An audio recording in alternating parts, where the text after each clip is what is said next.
Hello दोस्तों, job study ALP में आपका स्वागत है। दोस्तों, जैसे कि आप सब जानते हैं, मेरा नाम योगेश कुमार और मैं आपको करा रहा हूँ यूपी ट्रिपल एससी पीईटी की तैयारी। तो दोस्तों, आपको सभी को पता है कि आपकी सामान्य जरूरत खत्म हो चुकी है। अर्थव्यवस्था, भूगोल, संविधान और साइंस आपका ये कंप्लीट हो चुका है। अब आपका चल रहा है भारतीय इतिहास, और आज भारतीय इतिहास का मौर्य वंश और अशोक सम्राट का पहला चैप्टर है। मैं कल को दूसरा पार्ट और लेके आऊँगा, तो प्लीज़ चैनल को सब्सक्राइब कर लेना और वीडियो को शुरू से लेकर एंड तक देखा करें, तभी आपकी तैयारी बेस्ट होगी। ठीक है, एक एक क्वेश्चन याद कर लीजिए मेरी वीडियो का। एग्जाम में इसी में से क्वेश्चन पूछा जाएगा। मैं आपके लिए जितने भी क्वेश्चन लाता हूँ बहुत ज़्यादा इंपॉर्टेंट लाता हूँ। मेरी वीडियो से एक भी क्वेश्चन बाहर नहीं पूछा जा सकता। ठीक है, तो वीडियो को शुरू से लेकर एंड तक देखा करें। जब तक आपके क्वेश्चन याद नहीं होगा तो वीडियो को छोड़ा भी ना करें। तो चलते हैं, शुरू करते हैं वीडियो को शुरू से लेकर एंड तक देखना है, जैसे कि आपके सभी क्वेश्चन याद हो जाएं। तो चलते हैं, शुरू करते हैं वीडियो को। तो चलते हैं दोस्तों, शुरू करते हैं। वीडियो को शुरू से लेकर एंड तक देखना। जितने भी इंपॉर्टेंट क्वेश्चन है मैं सभी के सभी कंप्लीट करा दूंगा, तो प्लीज़ वीडियो में शुरू से लेकर एंड तक बने रहना। ठीक है, तो चलते हैं, शुरू करते हैं। पहला क्वेश्चन है आपका, मौर्य सम्राट की स्थापना किसने की थी? तो जल्दी से जल्दी इसका आंसर बताइए, और जितने क्वेश्चन आपको आते हैं प्लीज़ साथ के साथ आंसर कमेंट बॉक्स में देते चलें। तो जल्दी से जल्दी बताइए इसका आंसर क्या होगा। मौर्य सम्राट की स्थापना किसने की थी? किसने की थी? चंद्रगुप्त मौर्य ने की थी। तो ऑप्शन नंबर इसका ए बिल्कुल करेक्ट हो जाएगा। चलते हैं फिर नेक्स्ट क्वेश्चन की ओर। नेक्स्ट क्वेश्चन दोस्तों आपके पास ही रहा। नेक्स्ट क्वेश्चन है, अर्थशास्त्र नामक पुस्तक के रचनाकार कौन है? तो जल्दी से जल्दी बताइए इसका आंसर क्या होगा। अर्थशास्त्र नामक पुस्तक के रचनाकार कौन है? कौन है? चाणक्य। तो ऑप्शन नंबर इसका बी बिल्कुल करेक्ट हो जाएगा। ओके दोस्तों, अब चलते हैं नेक्स्ट क्वेश्चन की ओर। नेक्स्ट क्वेश्चन दोस्तों आपके पास ही रहा। नेक्स्ट क्वेश्चन है, सेल्यूकस ने अपने राजदूत मेगास्थनीज को किसके दरबार में भेजा था?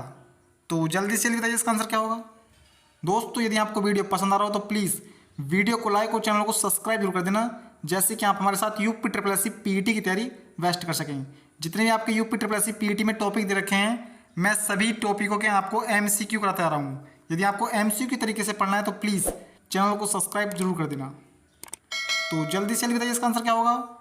सेल्यूकस ने अपने राजदूत मेगास्थनीज को किसके दरबार में भेजा था? किसके दरबार में भेजा था? चंद्रगुप्त के दरबार में भेजा था। तो ऑप्शन नंबर इसका सी बिल्कुल करेक्ट हो जाएगा। चलते हैं फिर नेक्स्ट क्वेश्चन की ओर। नेक्स्ट क्वेश्चन दोस्तों आपके पास ही रहा।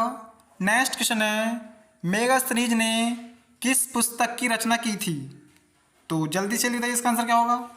मेगास्थनीज ने किस पुस्तक की रचना की थी? किस पुस्तक की रचना की थी? इंडिका की पुस्तक की रचना की थी। तो ऑप्शन नंबर इसका बी बिल्कुल करेक्ट हो जाएगा। चलते हैं फिर नेक्स्ट क्वेश्चन की ओर। नेक्स्ट क्वेश्चन दोस्तों आपके पास ही रहा। नेक्स्ट क्वेश्चन है, चंद्रगुप्त मौर्य का पुत्र कौन था? तो जल्दी से बताइए इसका आंसर क्या होगा। चंद्रगुप्त मौर्य का पुत्र कौन था? कौन था? बिंदुसार। तो ऑप्शन नंबर इसका बी बिल्कुल करेक्ट हो जाएगा। ओके दोस्तों, ये बहुत इंपॉर्टेंट क्वेश्चन है, आपके एग्जाम में पूछा जा चुका है और आगे भी पूछे जाने की संभावना है। ये क्वेश्चन जो है एसएससी सीजीएल में आया था, तो पीईटी के लिए भी मोस्ट इंपॉर्टेंट है, तो याद रखना है। चंद्रगुप्त मौर्य का पुत्र कौन था? बिंदुसार था। तो ऑप्शन नंबर इसका बी बिल्कुल करेक्ट हो जाएगा। चलते हैं फिर नेक्स्ट क्वेश्चन की ओर। नेक्स्ट क्वेश्चन दोस्तों आपके पास ही रहा। नेक्स्ट क्वेश्चन है, यूनानी लेखक बिंदुसार को किस नाम से जाने जाते थे? तो जल्दी से बताइए इसका आंसर क्या होगा। यूनानी लेखक बिंदुसार को किस नाम से जाने जाते थे? किस नाम से जाने जाते थे? अमित्रघात के नाम से जाने जाते थे। तो ऑप्शन नंबर इसका डी बिल्कुल करेक्ट हो जाएगा। चलते हैं फिर नेक्स्ट क्वेश्चन की ओर। नेक्स्ट क्वेश्चन दोस्तों आपके पास ही रहा। नेक्स्ट क्वेश्चन है, किसे भारत का मेकियावेली कहा जाता है? तो जल्दी से बताइए इसका आंसर क्या होगा। किसे भारत का मेकियावेली कहा जाता है? किसे कहा जाता है? कौटिल्य को भारत का मेकियावेली कहा जाता है। तो ऑप्शन नंबर इसका ए बिल्कुल करेक्ट हो जाएगा। और ये बहुत ज़्यादा इंपॉर्टेंट क्वेश्चन है, आपके एग्जाम में आने की संभावना है। ठीक है, अब चलते हैं नेक्स्ट क्वेश्चन की ओर।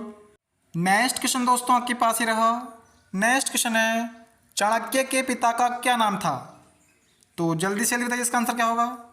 चाणक्य के पिता का क्या नाम था? क्या नाम था? चाणक्य।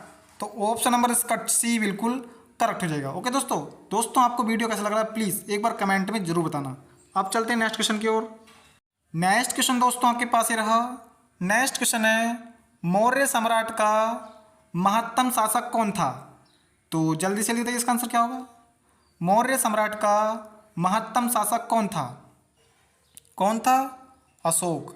तो ऑप्शन नंबर इसका ए बिल्कुल करेक्ट हो जाएगा। चलते हैं फिर नेक्स्ट क्वेश्चन की ओर। नेक्स्ट क्वेश्चन दोस्तों आपके पास ही रहा। नेक्स्ट क्वेश्चन है, पुराणों में अशोक को किस नाम से जाना जाता है? तो जल्दी से बताइए इसका आंसर क्या होगा। पुराणों में अशोक को किस नाम से जाना जाता है? किस नाम से जाना जाता है? अशोक वर्धन के नाम से जाना जाता है। तो ऑप्शन नंबर इसका बी बिल्कुल करेक्ट हो जाएगा। चलते हैं फिर नेक्स्ट क्वेश्चन की ओर। नेक्स्ट क्वेश्चन दोस्तों आपके पास ही रहा। नेक्स्ट क्वेश्चन है, श्रीनगर की स्थापना किस मौर्य शासक ने की थी? तो जल्दी से जल्दी इसका आंसर मुझे कमेंट बॉक्स में बताइए। श्रीनगर की स्थापना किस मौर्य शासक ने की थी? किस मौर्य शासक ने की थी? चंद्रगुप्त ने। तो ऑप्शन नंबर इसका सी बिल्कुल करेक्ट हो जाएगा। चलते हैं फिर नेक्स्ट क्वेश्चन की ओर। नेक्स्ट क्वेश्चन दोस्तों आपके पास ही रहा। नेक्स्ट क्वेश्चन है, अशोक ने कलिंग पर विजय कब प्राप्त की थी? तो जल्दी से बताइए इसका आंसर क्या होगा। अशोक ने कलिंग पर कब विजय प्राप्त की थी? कब की थी? 261 ईसा पूर्व में विजय प्राप्त की थी। तो ऑप्शन नंबर इसका डी बिल्कुल करेक्ट हो जाएगा। दोस्तों ये बहुत इंपॉर्टेंट क्वेश्चन है, आपके एग्जाम में पूछा जा सकता है और पिछली बार भी ये क्वेश्चन पूछा गया था। मैं आपको दिखा दूंगा, ठीक है। तो पिछली बार भी ये क्वेश्चन पूछा गया था और अब की भी संभावना है। अशोक ने कलिंग पर कब विजय प्राप्त की थी? 261 ईसा पूर्व में की थी। तो ऑप्शन नंबर इसका डी बिल्कुल करेक्ट हो जाएगा। और ये क्वेश्चन 2021 में UPSSC PET की फर्स्ट शिफ्ट में पूछा जा चुका है, ठीक है। अब चलते हैं नेक्स्ट क्वेश्चन की तरफ। नेक्स्ट क्वेश्चन दोस्तों आपके पास ही रहा। नेक्स्ट क्वेश्चन है, कलिंग की राजधानी क्या थी? तो जल्दी से बताइए इसका आंसर क्या होगा। कलिंग की राजधानी क्या थी? क्या थी? तोसली। तो ऑप्शन नंबर इसका ए बिल्कुल करेक्ट हो जाएगा। चलते हैं फिर नेक्स्ट क्वेश्चन की ओर। नेक्स्ट क्वेश्चन दोस्तों आपके पास ही रहा। नेक्स्ट क्वेश्चन है, अशोक चक्र कहाँ से लिया गया है?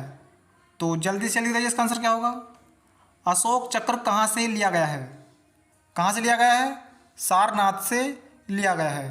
तो ऑप्शन नंबर इसका ए बिल्कुल करेक्ट हो जाएगा। दोस्तों आपको वीडियो कैसा लग रहा है प्लीज़ एक बार कमेंट में जरूर बताना। यदि आपको UPSSC PET की तैयारी बेस्ट करनी है तो चैनल को सब्सक्राइब जरूर कर लेना। आपको सब्सक्राइब करने का बहुत ज़्यादा फायदा मिलने वाला है, ठीक है। अब चलते हैं नेक्स्ट क्वेश्चन की तरफ। नेक्स्ट क्वेश्चन दोस्तों आपके पास ही रहा और ये वीडियो का लास्ट क्वेश्चन है।